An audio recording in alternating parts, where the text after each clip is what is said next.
పేదవాడి ఆకలికి అన్నగా, లేకపోతే జనం భవితకు ఒక తండ్రిగా, ఆయనకు అండగా ఉన్న మహిళలకు ఆర్థిక సహాయం చేసిన, స్వాతంత్రం కల్పించిన ఒక అన్నగా ఆయన శాశ్వతంగా మన గుండెల్లో నిలిచిపోయాడు రామారావు గారు. మరి అదే ఆయన బిడ్డ తెలుగుదేశం పార్టీని ఆయన తర్వాత ఆయన అడుగు జాడల్లో అదే క్రమశిక్షణతో పార్టీని ముందుకు తీసుకెళ్లారు నారా చంద్రబాబు నాయుడు గారు. మరి ప్రపంచ దేశాలకి ఒక విజన్కి ఆదర్శం నందమూరి నారా చంద్రబాబు నాయుడు గారు. ఇవాళ చూస్తున్నాం మనం రాష్ట్ర పరిస్థితి ఎంతో, అంటే ఈ ఒకటేమో ఒక సమర్థత లేని ప్రభుత్వం, ఒక చెత్త ప్రభుత్వం, ఒక రాజధాని లేని రాష్ట్రం, ఒక బాధుడు. ఇదేం కర్మ. మరి వైసీపీ అధికారంలోకి వచ్చాక ఈ యొక్క పోలవరం ప్రాజెక్ట్ని 1 సంవత్సరంలోపు పూర్తి చేస్తామని బీరాలు పలికారు. తర్వాత 4 సంవత్సరాలు అయ్యాక కూడా ఇప్పటి వరకు దాన్ని పూర్తి చేయలేని చెత్త ప్రభుత్వము, ఒక చేతగాని ప్రభుత్వం ఉండడం మన రాష్ట్రానికి పట్టిన కర్మ. అలాగే అధికారంలోకి వచ్చాక ఈ 4 ఏళ్లలో వాళ్ళు చేసిన అప్పులు 10 లక్షల కోట్ల రూపాయలు. అభివృద్ధి ఏమో శూన్యం. అలాగే ఇక మనం చూస్తే ధరలు ఆకాశానికి అంటుకుంటున్నాయి. అటు పెట్రోల్ ధరలు అయితేనేమి, ఇటు డీజిల్ ధరలు అయితేనేమి, ధరలన్నీ కూడా ఆకాశానికి అంటుకుంటున్నాయి. మరి వీళ్ళ అధిక పరిపాలన మాత్రం ఈ యొక్క డ్రగ్స్ మాఫియా, అలాగే ఈ యొక్క గంజాయి పండించడంలో మాత్రం మొదటి స్థానంలో ఉన్నాం మనం, ఆంధ్ర రాష్ట్రం. అలాగే ఈ యొక్క వైకాపా నాయకులు ఎక్కడ పడితే అక్కడ ల్యాండ్ స్కామ్లు, శాండ్ స్కామ్లు, కోట్ల రూపాయలు దోచుకుంటున్నారు. అలాగే ఇక మన 5 కోట్ల తెలుగు ప్రజల యొక్క కళల రాజధాని అమరావతి అభివృద్ధి చేయకుండా దాన్ని గాలికి వదిలేశారు. అలాగే ప్రజలు ఇదేమని ప్రశ్నిస్తే వాళ్ళని భయభ్రాంతులకు గురి చేసి వాళ్ళపై అక్రమ కేసులు పెడుతున్నారు. అలాగే మన అమరావతి రాజధాని కోసం భూమిని ఇచ్చిన రైతులు వాళ్ళు ఏదైనా ఉద్యమాలు చేస్తే, లేకపోతే చట్టాల్ని ఆదుకుంటే వాళ్ళని అడ్డుకుంటున్నారు.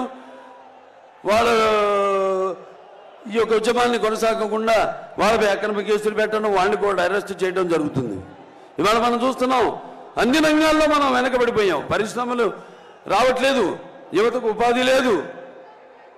మరి ఈరోజు మనం ఆనాడు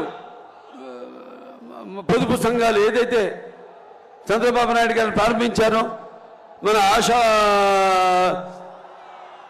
కార్మికులు కానివ్వండి, లేకపోతే మన డ్వాక్రా మహిళలు కానివ్వండి, వాళ్ళందరి పైనపై వాళ్ళకి ఎన్నో వాగ్దానాలు చేసి ఆ పాదయాత్రలో జీతాలు పెంచుతామని, టీఎల్ లేవు, డిఎల్ లేవు, అసలు మన పోలీసులకు వస్తే వాళ్ళకి అలవన్సులు లేవు, ఏజెన్సీ అలవన్సులు లేవు, ఏమీ లేవు. అందరిపై పెత్తనం చెల్లించడం, యథా రాజా తథా ప్రజలాగా ఇక తప్పని పరిస్థితుల్లో అందరూ కూడా అటు అలా ప్రవర్తించాల్సిన ఒక పరిస్థితిని వాడు సృష్టించారు. ఇవాళ హిందూపురం ఉంది, నేను ఇక్కడ ఎమ్మెల్యేని. అక్కడ మేము ఒక ప్రభుత్వ ఆసుపత్రిని బ్రహ్మాండంగా కార్పొరేట్ లెవెల్లో దాన్ని అభివృద్ధి చేయడం జరిగింది. మరి ఈనాడు చూస్తే కుక్కలు, పందులు ఇవన్నీ తిరుగుతున్నాయి లోపల. డయాలసిస్ యూనిట్స్ పెట్టాం, 12 డయాలసిస్ యూనిట్స్.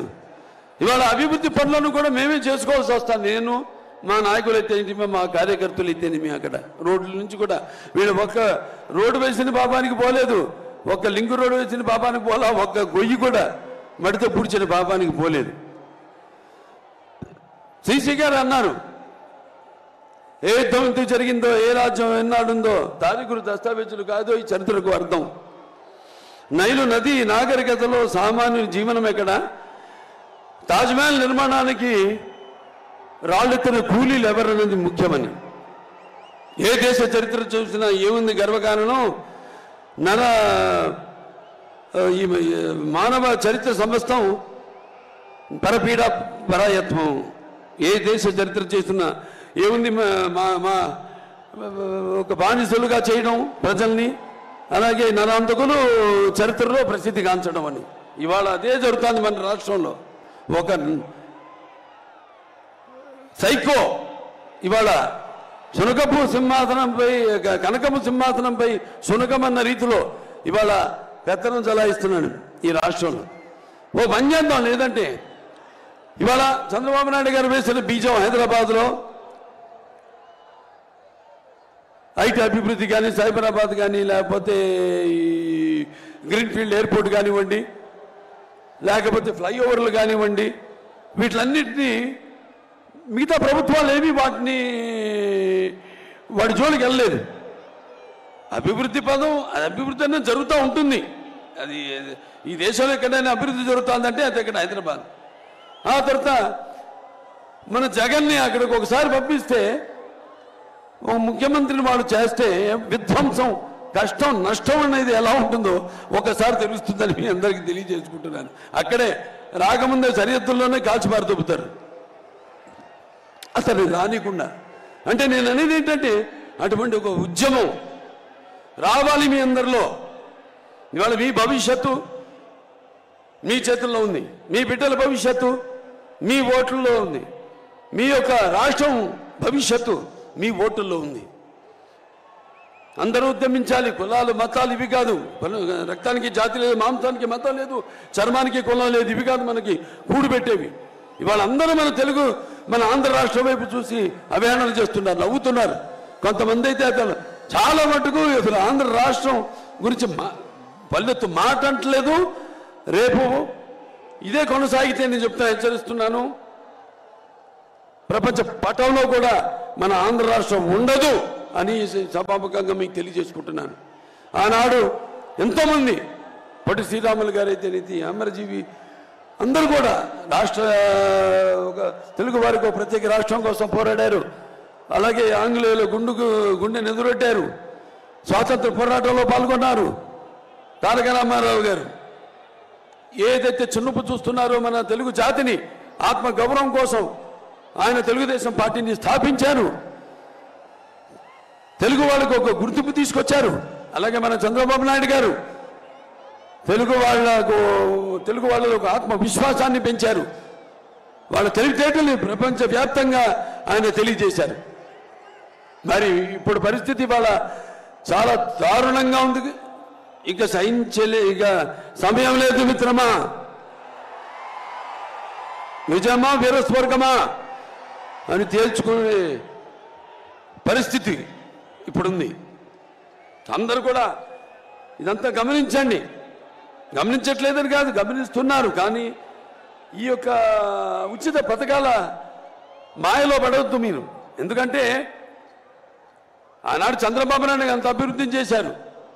ఈరోజు నేను చెప్పినట్టు రాష్ట్రంలో జరుగుతుంది ఏమీ లేదు. సర్వనాశనం, కష్టం, నష్టం.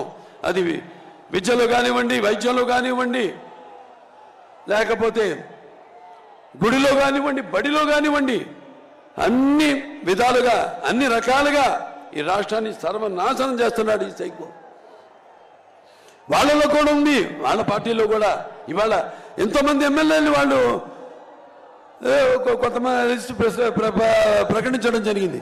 మళ్ళీ ఎవరెవరో వర్గాలు,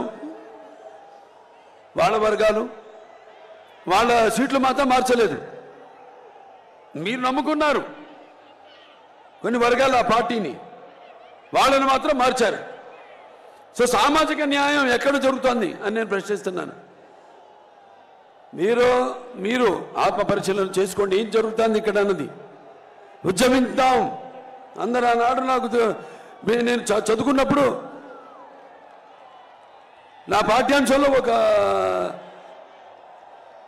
ఫ్రెంచ్ మహారాజు లూయి ద 16 ఇలాగే ఈ పిచ్చోళ్ళకి తాడేపల్లికి అదే అతని సామ్రాజ్యం ఏదో కూపస్థ మండుకంలాగా కప్ప బావి తన ఉన్న బావే తన సర్వస్వం అనుకుంటుంది, తన ప్రపంచం అనుకుంటుంది. అలా అనుకుంటున్న ఈ అటువంటి ఆ లూయి ద 16th బయటికి లాక్కొచ్చి జనం తల నరికారు. అప్పుడే మొదలైంది ఫ్రెంచ్ రెవల్యూషన్. అటువంటి పరిస్థితి ఏమైనా ఇక్కడ ఉంది. మనమంతా కూడా మన హక్కుల కోసం ఏ ఒక్క ఛాన్స్ అని చెప్పి అధికారంలోకి వచ్చి మొత్తం అన్ని సర్వ వ్యవస్థలను నిర్వీర్యం చేశాడు. అందరినీ అంటే అటు యువతనైతేనే మీ పరిశ్రమలు రాకుండా, యువతకి చదువు లేకుండా రాకుండా ఈ గంజాయి ఏదైతే ఇవన్నీ ప్రవేశపెట్టారో వాళ్ళని వేలెత్తి ప్రశ్నించకుండా ఏవేవైతే అలా మత్తు పదార్థాలకి అలవాటు చేస్తున్నాడో, ఎలా ప్రజలు ఈ రాష్ట్రాన్ని వలస వెళ్ళిపోతున్నారు వేరే రాష్ట్రాలకు. ఇవాళ మరి కట్టిన తెలుగుదేశం అధికారంలో ఉన్నప్పుడు కట్టిన టిట్కోయిడ్లు ఉన్నాయి, అవన్నీ ఎవరికి పంచిపెట్టలేదు. ఏదో టైం టేబుల్ మాత్రం ఒకటి ఇచ్చాడు. ఈ నెల ఈ జిల్లాల్లో టిట్కోయిడ్లు మేము అందరికీ పంచుతామని. ఇప్పటిదాకా ఒక్క ఇల్లు పంచిన పాపానికి పోలేదు. ఎవరు చెప్పాను నేను చాలా సందర్భాల్లో. ఇప్పుడు ఇచ్చినా కూడా మీరు వెళ్ళే మీరు నివాసయోగ్యమైన ఇల్లు కావాలి, దయచేసి వెళ్ళకండి, తీసుకోకండి ఇల్లు. అతనికి కావాల్సింది అతను చూపిస్తున్నంత బూటకపు ప్రేమ. మళ్ళీ ఎలక్షన్లు వస్తున్నాయి, బోర్డని పథకాలు అందరికీ ప్రకటిస్తున్నాడు. ఇదిగో మళ్ళీ వచ్చాక కాదు, ఇప్పుడున్న ఇప్పుడు అయిపోతున్నాయి, ఇంకా 3 నెలల్లో ఎన్నికలు రాబోతున్నాయి మనకి. ఈ మొత్తం ఉన్న 5 సంవత్సరాలు ఎక్కడ చచ్చాడని, ఏం చేశాడని, ఎవరిని ఉద్ధరించాడని, ఈ రైతులు ఏదైతే అమరావతి రైతులు వాళ్ళ భూముల కోసం ఉద్యమిస్తున్నారో వాళ్ళందరినీ పెయిడ్ ఆర్టిస్టులు అన్నాడు. మరి మొన్న ఇక్కడ విశాఖపట్నంలోనే ఈ యొక్క కన్వెన్షన్ జరిగింది, ఈ యొక్క ఇండస్ట్రియల్ కన్వెన్షన్, పరిశ్రమల కన్వెన్షన్ జరిగినప్పుడు మేము అడిగాం, అసెంబ్లీ సాక్షిగా అడిగాం, ఏమయ్యా ఎంతమందితో ఎంఓయూ అయింది, ఎంతమందితో అగ్రిమెంట్ అయ్యారు మీరు, దానివల్ల మన రాష్ట్రానికి ఎంత రాబోతుందని అడిగితే దానికి జవాబు లేదు. అది ముందు ప్రవేశపెట్టలేదు మా సభ్యుల ముందు. సో ఇలా గమనించండి అందరూ. మరొకసారి ఈ యొక్క ఉచిత పథకాల మాయలో పడి మీ యొక్క తెలివిని, మీ జ్ఞానాన్ని, మీ విజ్ఞానాన్ని మీరు పాడు చేసుకోకండి. ఇక మనం భయపడాల్సిన పని లేదు. నేను చెప్పాను, అందరం మనం ఉద్యమిద్దాం. ఇవాళ జనసేన పార్టీ అలాగే తెలుగుదేశం పార్టీ కలిసి ఉమ్మడిగా ఈ యొక్క మహాప్రజాశక్తుల ఈ యొక్క కలయిక. ఇవాళ బ్రదర్ని నేను అభినందిస్తున్నాను. ఆయనకి నాకు చాలా స్వరూపాలు ఉన్నాయి. ఆయన ముక్కుసూటి మనిషి, నేను ముక్కుసూటి మనిషి. ఏమున్నా కూడా కుండ బద్దల్లో కొట్టేటట్టు మాట్లాడే స్వభావం అది. ఎంతకైనా తెగిస్తాం. ఇక ముందు మేము తప్పకుండా ఏదైతే లోకేష్ బాబు చేపట్టిన ఈ యొక్క యువగణం పాదయాత్ర స్ఫూర్తి ఏదైతే యువత పొందారో, వాళ్ళకు ఒక నమ్మకం కలిగిందో, ఈ అన్ని సంగమాలన్నీ కూడా కలిసి సంగమించి రేపు రాబోతున్న ఎన్నికల్లో తిరిగి